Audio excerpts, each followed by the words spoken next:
Chaque année au Québec, les incendies laissent des cicatrices destructrices. 14 maisons endommagées chaque jour. 400 personnes blessées. 29 000 personnes évacuées. Près de 49 % des incendies résidentiels sont attribuables à des distractions ou des erreurs humaines. Et les personnes âgées de plus de 65 ans représentent 45 % des victimes. La connaissance et l'adoption de comportements sécuritaires sont des boucliers contre ces dangers. À travers les flammes, nous rencontrons Mathieu, un survivant. Malgré cette tragédie, il nous parle de son histoire et de l'importance de rester vigilant afin d'éviter des situations dramatiques. Je suis mécanicien automobile, ainsi que papa. Le 19 août 2021, je me lavais le soir dans ma douche avec du nettoyeur à frein. J'avais une chandelle allumée dans ma salle de bain. Puis les deux, ça a fait une explosion. Puis après ça, ça a fait pourquoi que j'entends le détecteur de fumée, puis que là, attends, j'étais encore debout, j'ai fermé les lots, j'ai fermé ma douche. Puis là, le plafond est tout défait, la porte est sortie, puis ma fille a crié qu'est-ce qui vient de se passer. Ma mère, elle m'a escorté à l'hôpital à Drummondville. J'ai perdu connaissance. Je me suis réveillé à Québec. Là, les médecins ils ont tous mis les mots exacts, les brûlures que j'avais, les blessures que je pouvais avoir. Puis ils ont dit là, les plans de match, qu'est-ce qu'il y en était de la réhabilitation. C'était pas tout de suite, c'était tous les changements, opérations, s'assurer que tout est bien beau avant de recommencer la réhabilitation. J'ai dû réapprendre à parler parce que j'ai été intubé trop longtemps que la mâchoire s'est affaiblie. Réapprendre à marcher, à parler, c'est les deux plus grosses choses que j'ai dû refaire, mais toutes les petites choses de la vie, aller aux toilettes, on y pense pas, mais c'est tout, c'est des choses que j'ai dû réapprendre à faire. J'ai eu droit, moi, à de la peau en bilamellaire qu'ils appellent. C'est de la peau qu'ils ont faite en laboratoire. Vu que j'avais un 80% et que j'étais jeune, j'ai été admis dans un programme universitaire. C'était un gros plan de match, puis c'était prévu, puis il m'avait dit avant l'opération, celle-là, Mathieu, tu vas t'en souvenir le restant de tes jours. Parce qu'il faut qu'on fasse tout d'une shot, on peut pas y aller à la moitié, c'est une grosse superficie. J'ai broyé ma vie cette journée-là, puis c'était la pire, ça. Physique, là, c'était la pire. Le plus gros défi, ça a été d'être loin de mes enfants. Drummondville, Québec, c'est 1h30 environ. Puis c'est pas nécessairement l'endroit au début, je voulais pas que mes enfants viennent me voir. J'étais intubé, j'étais pas nécessairement beau à voir. Je me suis pas senti stupide ben longtemps parce que c'était rien qu'un accident, mais en même temps, c'est des idées qui sont venues, puis je les ai contrôlées. Puis un coup que ça, c'était prêt, ben là, j'ai accueilli mes enfants. Faut conscientiser puis avancer dans notre processus de, oui, j'ai un accident, mais j'utilise encore du brake cleaner aujourd'hui, du nettoyeur à frein. Mais je suis beaucoup plus conscient qu'il faut faire ça dans un endroit aéré. C'est pour nettoyer des freins, pour assécher l'huile sur un frein, on peut pas se laver. Mais il faut pas avoir peur de l'utiliser quand même, puis je sauterai pas, j'exploserai pas à chaque fois que je vais prendre ma douche, puis à chaque fois que je vais utiliser du brake cleaner non plus. Tu sais, je disais à la blague quand je travaille, je disais hey, attention les gars, j'ai une canette.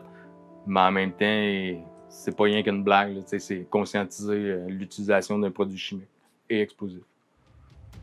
Il faut penser que l'utilisation de chandelles nécessite une vigilance particulière pour prévenir les risques d'incendie, surtout lorsqu'elles sont allumées sans surveillance ou que l'habitude de les laisser allumer est prise.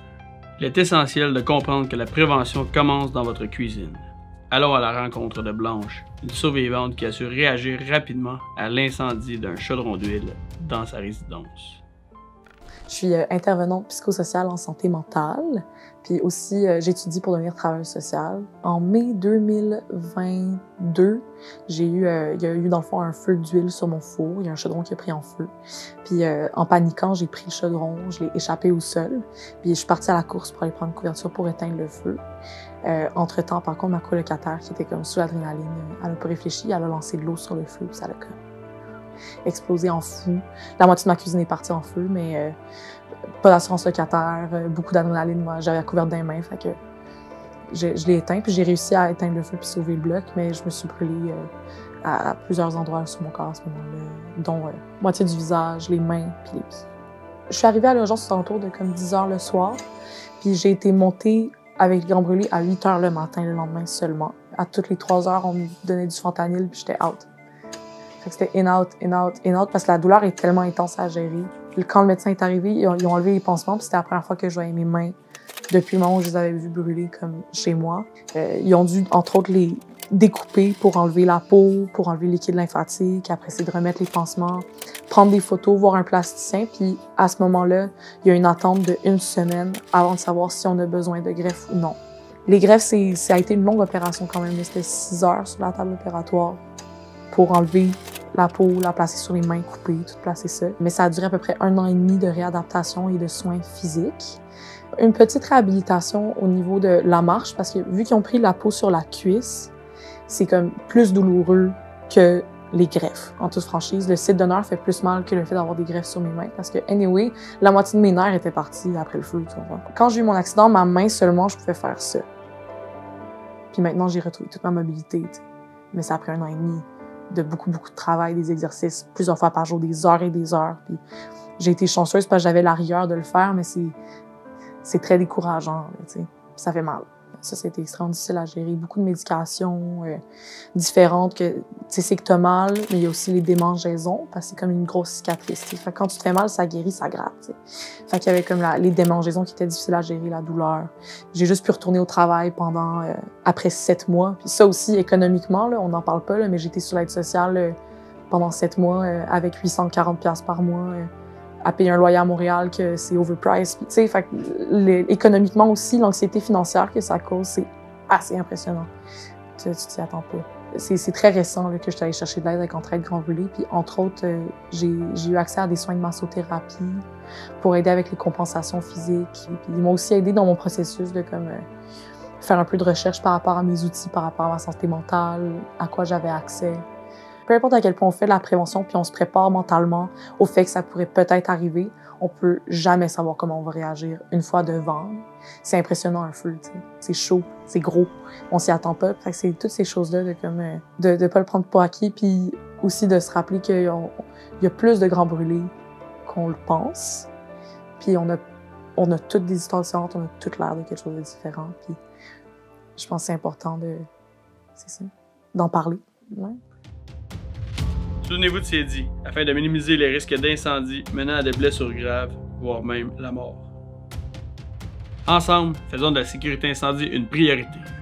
Partageons ces informations vitales, adoptons des comportements responsables et sécuritaires et devenons les gardiens de nos foyers. Chacun de vous peut faire la différence.